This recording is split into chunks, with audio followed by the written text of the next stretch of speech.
Morning, Dr. Loving here, everybody. This morning, I want to talk to you about the power of coffee and compound interest. All right, so a lot of times you hear people talking about, well, if you get rid of some things like that coffee that you buy that's a designer coffee for $3 a day, you can end up being wealthy later on. And you think, man, I can't be $3 away from my financial destiny. This person is selling me a load of crap.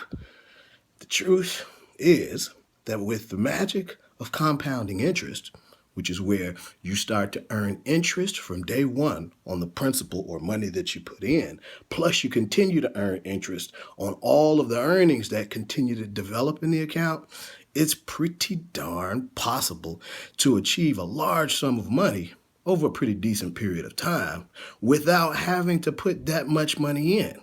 Let's just do your example of your $3 a day coffee.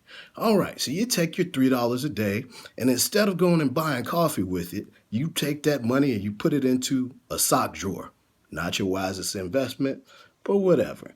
Then you take that 90 bucks or so that you have accumulated over the month, and every single month you put the 90 bucks into a brokerage account, invested in some mutual funds that over the long term give you about 10% a year.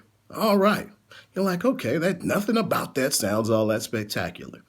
What is kind of spectacular is what happens when you allow compound interest to take over in your favor over time. Because that $3 a day or 30 bucks a month that's going into, or 90 bucks, excuse me, a month that's going into that account is going to end up being over $1 million over the course of about 45 years.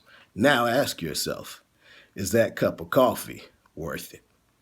Remember going forward, all the decisions that we make, that people are more important than things.